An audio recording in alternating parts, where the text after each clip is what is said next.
Hello guys, Assalamualaikum. Welcome back to the segment. Apa khabar guys? Saya harap anda semua dalam keadaan sihat dan hari ini saya nak kongsikan dengan anda lebih kurang dalam 3 kisah seram yang kita nak ketengahkan. Tapi sebelum tu jom kita layan the intro.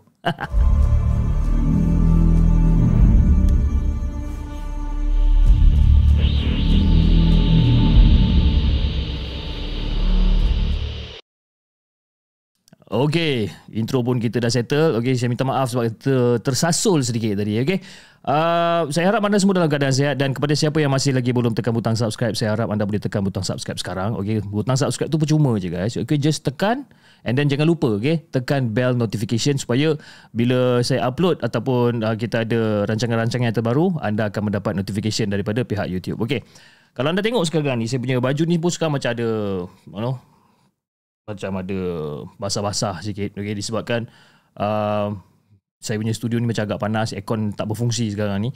Tapi tak apalah demi anda, demi anda kita akan tetap teruskan rancangan kita walaupun saya kepanasan dekat sini. Okay, jom tanpa masa kita dengarkan kisah kita yang pertama.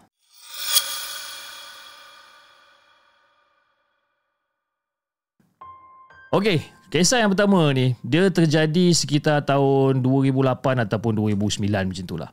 Okay, ada seorang budak ni nama dia Nasuha. Okay, seorang budak lepasan SPM yang telah mendapat offer daripada sebuah kolej swasta dekat daerah Selangor. Dan kolej tu menyediakan tempat kediaman asrama 4 tingkat dengan bayaran berapa? RM600. Okay, RM600 satu semester. Iaitu kalau katakan satu semester tu 6 bulan, dia lebih kurang dalam RM100 sebulan lah. Okay, RM600 untuk satu semester. Jadi setiap tingkat dekat bangunan tu terbahagi kepada beberapa lorong koridor. Okay, ada lebih 50 buah bilik yang saling menghadap pintu di setiap lorong koridor ni. Kalau jalan sepanjang koridor ni, kita akan nampak hanyalah pintu-pintu bilik yang tertutup rapat. Sebab kenapa? Pintu-pintu ni semua auto lock. Okay? Dan dekat hujung koridor tu terdapatnya satu emergency exit. Okay? Ini adalah gambaran dia. Okay? Manakala tingkap pula dia bertemu dengan tingkap. Jadi setiap bilik dipisahkan dengan toilet. Jadi kawan-kawan dekat dalam bilik ni, kita orang gelarkan dia sebagai toilet mate lah. Toilet mate. Memang agak mewah serta cukup selesa asrama macam tu. Ala-ala apartmen, dan satu bilik dikongsi seramai 3 orang. Dan yang lebih memudahkan, turun je daripada katil dah boleh terus pergi toilet. Tak payah nak menampak keluar daripada bilik. Okey, so itu adalah gambaran tempat ni. Jadi oleh kerana kampung ni, kampung si Nasuha ataupun kampung diorang ni berdekatan dengan college tu, setiap hujung minggu 2 orang rakan sebilik Nasuha dia akan balik ke kampung. Begitu juga dengan toilet mate yang lain. Dan Nasuha ni pula sentiasa ditinggalkan seorang-seorang dekat asrama sebab kampung dia agak jauh di utara Semenanjung. Jadi pada malam tu Nasuha menjenguk keluar tingkap daripada bilik dia dekat tingkat 3 ni, dan dekat bilik tu seberang daripada tingkat 1 tu sampai ke tingkat 4 semua dia macam gelap gelita tau. Menandakan bangunan tu tak ada orang lah. Dan cuma kelihatan ada 2 ataupun 3 bilik je yang terang, yang lampu dia terbuka. Jadi pada waktu tu macam si Nasuha ni macam agak seram jugalah, kan? Dia macam aduh, macam mana pula dengan floor aku ni? Dia kata kan, "Tantah aku tinggal seorang je kot." Si Nasuha ni cakap. Lepas tu dia pun cakap lagi, "Tantah kafe kat bawah pun tutup. Kalau tak, boleh jugalah dengar macam ada bunyi TV bising kat bawah ke apa kan." Jadi guys, pada malam tu memang sunyi tau. Sunyi sangat-sangat. Mungkin disebabkan ramai orang dah balik ke kampung.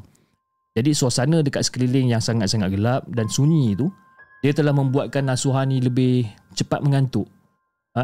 Dilayankan juga mata dia ni walaupun perasaan seram dia ni masih lagi membuak-buak kat dalam diri dia ni. Jadi guys, lebih kurang tepat jam pukul 11 malam macam tu, tiba-tiba Nasuha terdengar pintu bilik sebelah ni yang terpisah dengan dinding ni dibuka dan ditutup macam gerbang.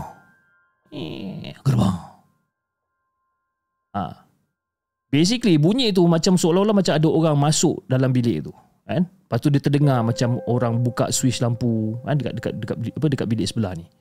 Tak tahulah, switch lampu ke, switch plug ke, tapi kuat bunyi dia, ketap, ketap. Jadi bunyi-bunyian tu dia tak menyeramkan si Nasuha ni.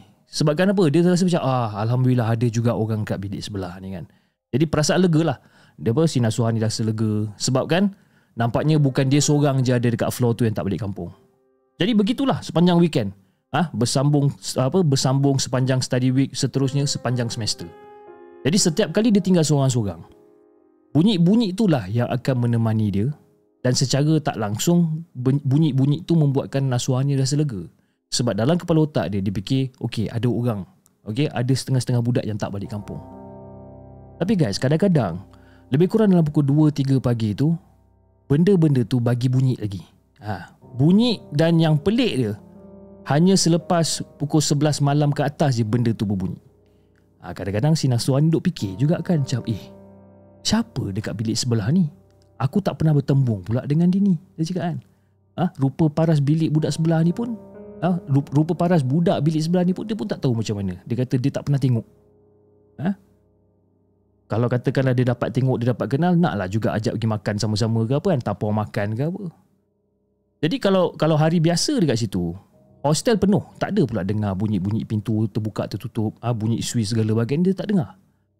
Mungkin tenggelam lah kot, mungkin bunyi-bunyi ni tenggelam di kebisingan roommate dan juga toilet mate yang lain lah kot kan. Jadi macam si Nasuha ni macam pelik, macam siapa budak sebelah ni kan.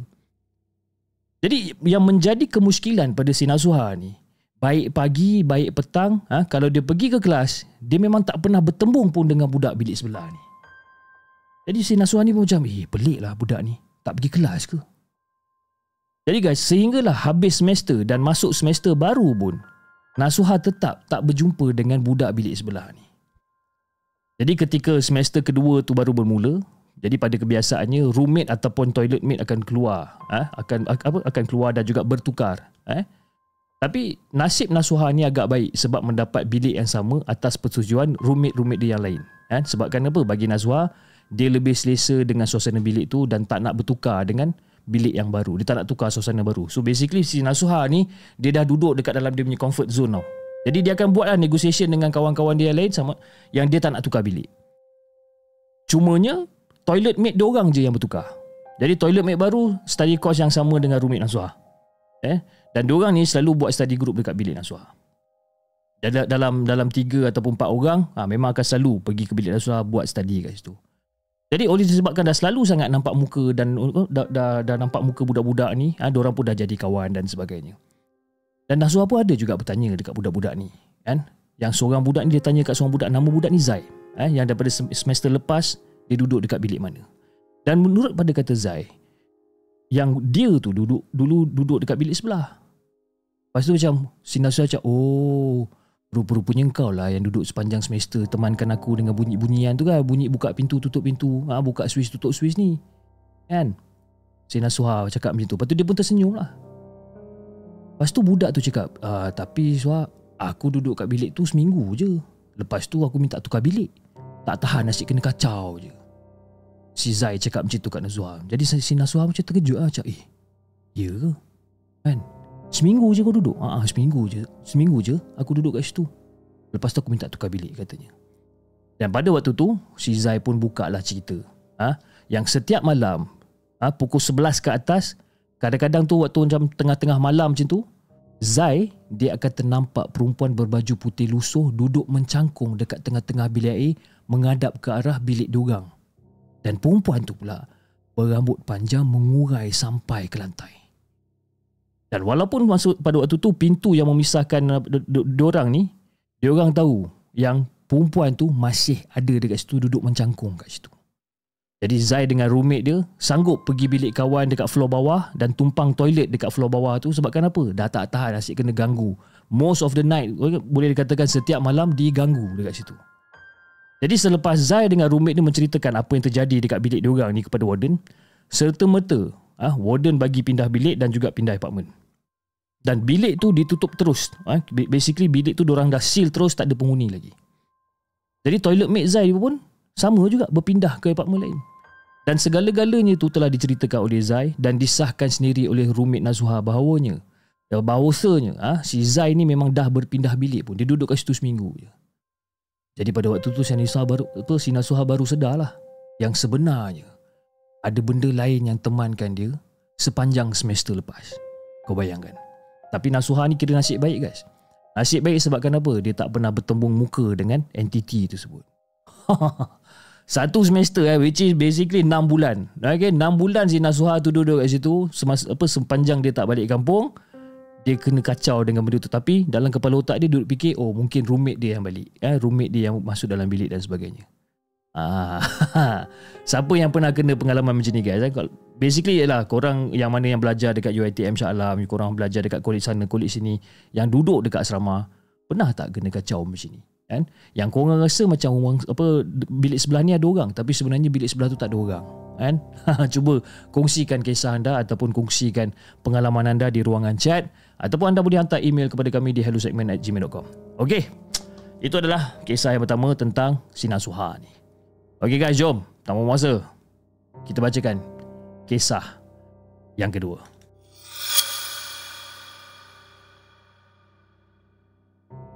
Okey, kisah yang kedua ni pula pada beberapa bulan lepas secara tak sengaja lah, ada budak ni dia terserempak dengan seorang kawan bangsa Cina yang satu universiti dengan budak ni. Okey, kita bagi nama budak ni sebagai siapa Slam lah. Slam.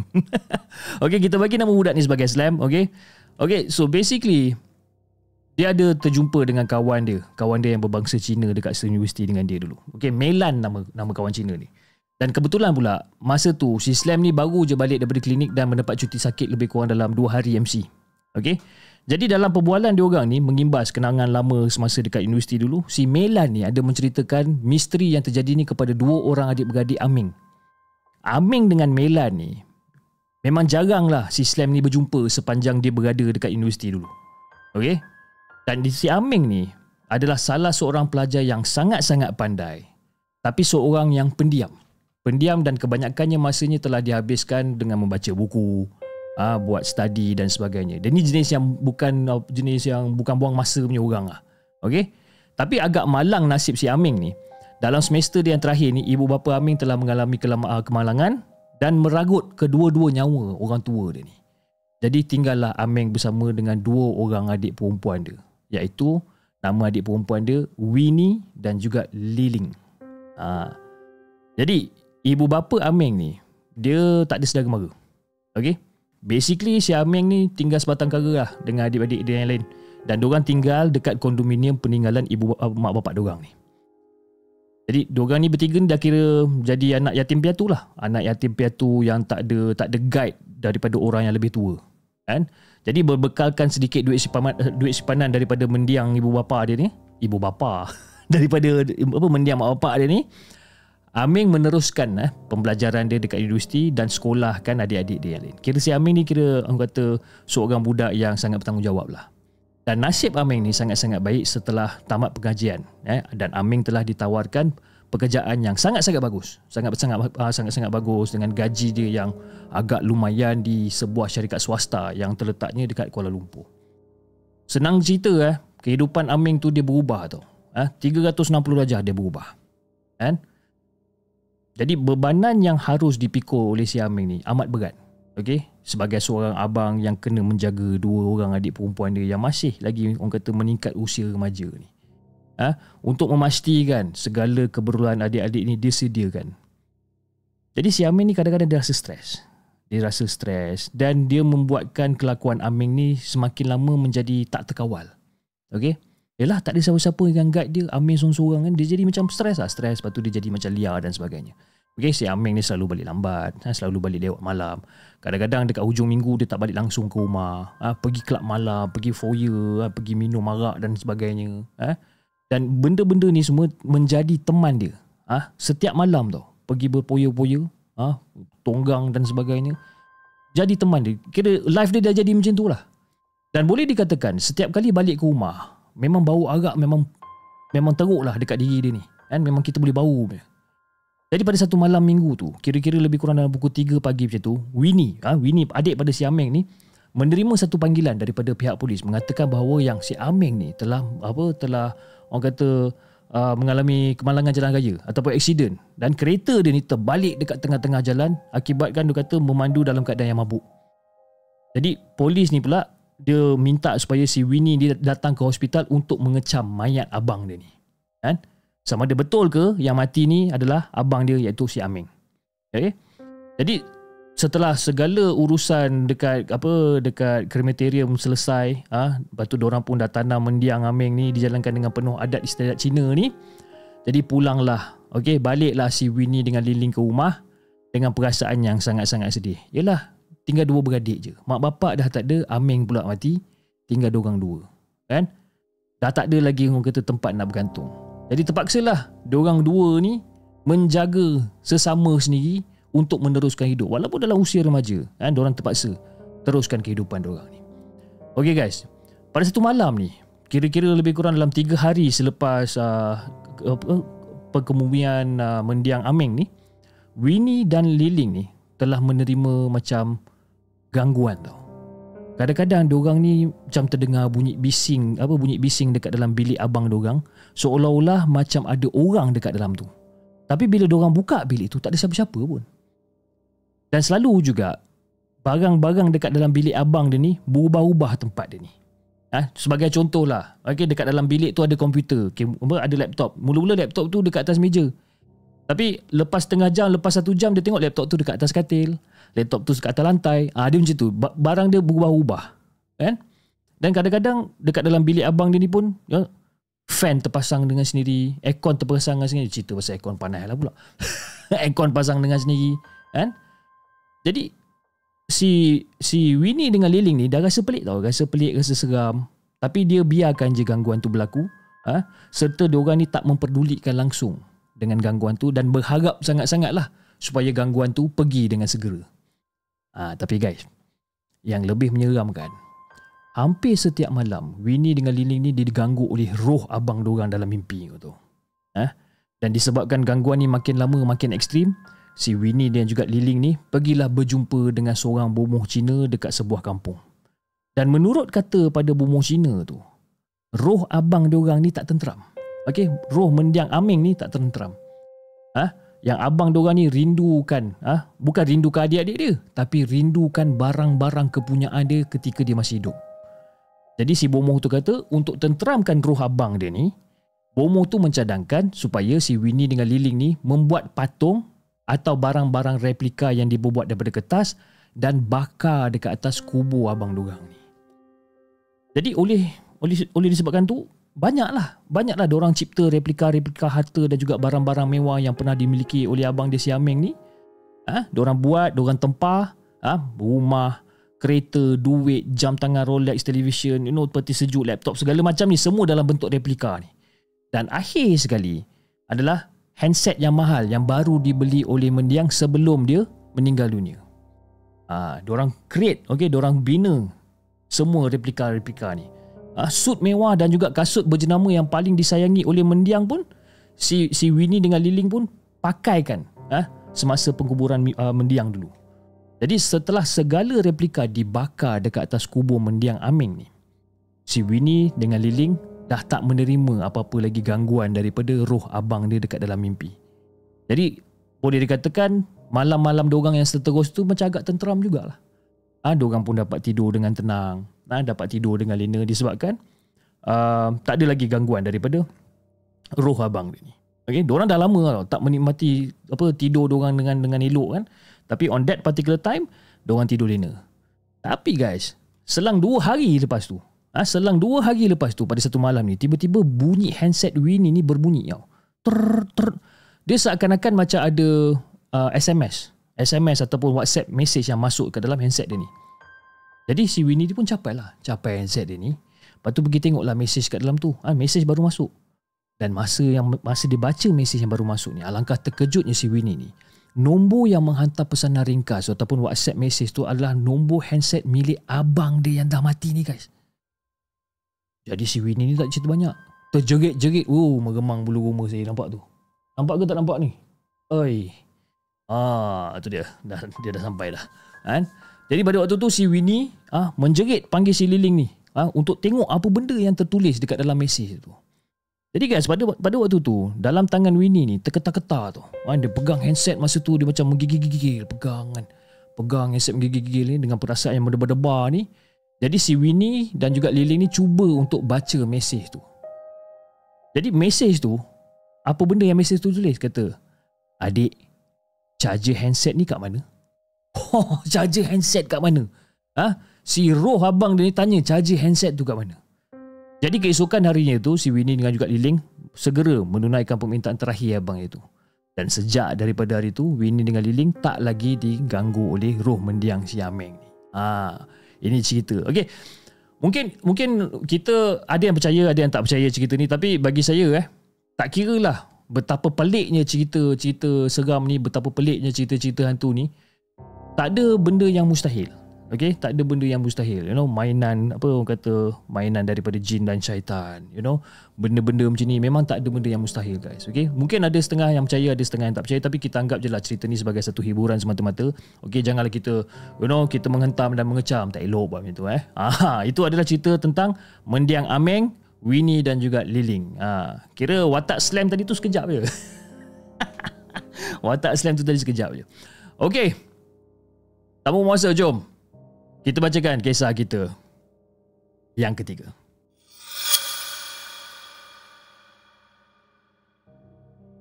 Okey guys, kisah kita yang ketiga ni, saya nak ceritakan tentang Balai Polis Trafik Kulim. Okey, Balai Polis Trafik Kulim ni, dia menyimpan orang kata pelbagai rahsia tau. Pelbagai rahsia alam mistik, terutamanya bagi anggota yang telah lama bertugas kat situ.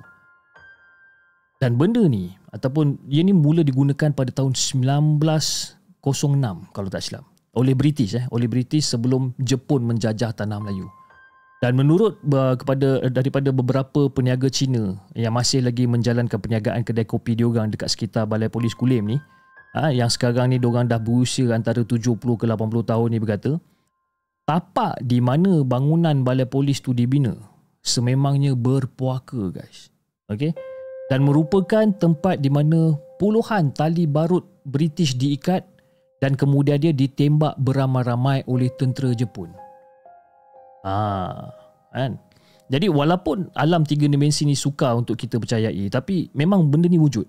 Wujud, dan kewujudan ni bukanlah hanya mengganggu manusia, tapi benda ni juga dia seolah-olah macam boleh memesongkan akidah yang mana yang terlalu taksub dengan benda ni. Jadi bila melangkah merentasi dua bilik air di tingkat bawah bangunan kolonial untuk menaiki tangga ke tingkat kedua ni, perasaan aneh mula terasa apabila diekori oleh sesuatu tau. Jadi pada waktu tu, Sarjan Tengku Abdul Aziz Tengku Ayub pernah mengalami sendiri pengalaman diganggu oleh makhluk halus dengan kehadiran lembaga seorang wanita ataupun seorang wanita Cina yang berpakaian Cheongsam. Pakai Cheongsam, guys. Okey. Dan lebih menakutkan, bila bangunan tu pernah dikejutkan dengan suara perempuan mengilai ketawa dan menangis. Okey, sekitar lebih kurang dalam pukul 1 pagi macam tu. Dan menurut pada kata Sarjan Tengku Abdul Aziz ni, pada tahun 1906 British telah menjadikan bangunan tu sebagai police station, dan kemudiannya dijadikan Balai Polis Kulim. Dan dia pun ada cakap juga, dia pun cakap, kata bangunan tu kemudian dia diubah untuk dijadikan ibu pejabat polis daerah IPD Kulim sehingga terbinanya bangunan IPD yang ada sekarang ni pada tahun 2023 ni. So itulah tapak dia. Jadi dia pun cakap dia kata bila dah berpindah ke bangunan baru tu, bangunan lama tu ditinggalkan macam tu je, dan sekarang ni dijadikan sebagai ibu pejabat polis trafik Kulim. Dan masalah gangguan makhluk halus tu berlaku sejak daripada dulu lagi. Dan sekarang ni semakin memuncak. Semakin memuncak sekitar tahun 1995 macam tu. Dan ketika tu, seluruh anggota polis yang bertugas heboh memperkatakan tentang kewujudan seorang wanita Cina berpakaian Cheongsam, dan perempuan ni dia selalu tunjukkan ataupun tonjolkan diri dia ni. Jadi bila diorang follow perempuan ni, wanita tu akan hilang dan disusuli dengan suara ketawa mengilai dan juga menangis. Ini kata daripada Sarjan Tengku Abdul Aziz lah. Dan menurut pada katanya lagi, lembaga wanita Cina tu merupakan salah seorang mangsa kekejaman kekejaman penjajah dan berkemungkinan juga dibunuh secara kejam. Dan benda ni akan cuba menarik perhatian anggota yang sedang bertugas seakan-akan ingin memberitahu sesuatu ataupun nak meminta tolong. Benda tu seolah-olah buat macam tu, ketawa, menangis dan sebagainya. Dan antara kejadian yang tak dapat Sarjan Tengku Abdul Aziz lupakan adalah pada ketika dia bertugas di hari pilihan raya pada tahun 1998. Sarjan Tengku Abdul Aziz masa tu dengan juga beberapa anggota lain terpaksa bertugas dan tak balik ke rumah. Dan ketika Sarjan Tengku Abdul Aziz sedang mandi, dia terdengar ada bunyi suara perempuan mengilai. Mengilai dengan kuat guys. Sekuat hati mengilai itu dekat tingkat bawah. Dekat dalam bilik air dekat tingkat bawah. Seolah-olah macam minta tolong pun dia juga. Jadi Sarjan masa tu macam terasa macam curiga sangatlah dengan suara ni. Jadi membuat keputusan untuk periksa. Untuk periksa dekat tingkat bawah tu, tapi tak ada siapa-siapa pun kat situ. Jadi sehinggalah sampai ke satu tahap di mana anggota sendiri takut untuk bekerja pada waktu malam kerana sering diganggu oleh bunyi-bunyi orang berkawat dekat dalam pejabat. Dan selain daripada itu guys, banyak lagi benda-benda aneh yang berlaku dekat balai polis Kulim ni. Dan menurut pada kata Sarjan Tengku Abdul Aziz ni, pada tahun 2001, Ketua Balai Polis Trafik Kulim pernah diganggu ketika sedang bertugas sorang-sorang kat pejabat dia oleh makhluk halus ataupun benda-benda mistik lebih kurang dalam pukul 1 ataupun 2 pagi macam tu. Kena kacau guys. Dan ketua balai tersebut, dia terdengar bunyi seperti ada orang berjalan dekat luar pejabat. Seakan-akan sedang berkawat. Dan bila sampai dekat pintu bilik pejabat yang tertutup tu, bila si pegawai tu tengok, tak ada siapa-siapa pun kat luar. Dia sorang-sorang je dekat situ. Jadi ketua balai pada waktu tu mengambil pendekatan untuk memujuk makhluk halus tu yang mengganggu dia tadi tu supaya buka pintu. Dan tak lama kemudian pintu pejabat tu terbuka dengan sendirinya guys. Dia boleh pujuk Kalau aku tak ada nak pujuk ni, cabut lagi je kan. Jadi menurut pada kata Sarjan Tengku Abdul Aziz lagi, gangguan makhluk halus ni bukan saja berlaku dekat sekitar pejabat je, malah ada berlaku dalam kalangan anggota yang telah diikuti oleh entiti-entiti tersebut sampai balik ke rumah.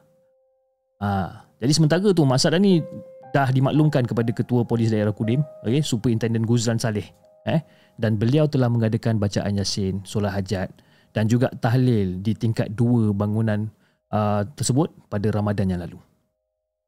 Jadi walaupun gangguan makhluk halus ni dah berkurangan selepas majlis tu diadakan, tapi masih lagi at some certain time kadang-kadang telefon akan berbunyi dengan sendiri, tapi bila angkat tak ada orang bercakap.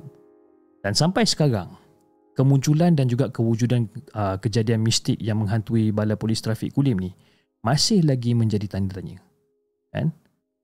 pasal perempuan Cina berciongsam. Agak menarik juga cerita yang ketiga ni So itu guys, cerita 3 kisah yang saya kongsikan dengan anda untuk malam ni. Saya harap anda enjoy dengan kisah pada malam ni. Saya faham yang episod kita pada hari ni agak pendek, seperti tak sama seperti episod-episod kita yang lepas, tapi tak apa, don't worry. Kita jumpa esok dan lusa dengan lebih banyak kisah-kisah seram yang kita nak ketengahkan. Okay? Jangan lupa like, share dan subscribe channel The Segment, dan insyaAllah kita akan jumpa lagi on the next coming episode. Assalamualaikum. Pendek je hari ni. Bye-bye.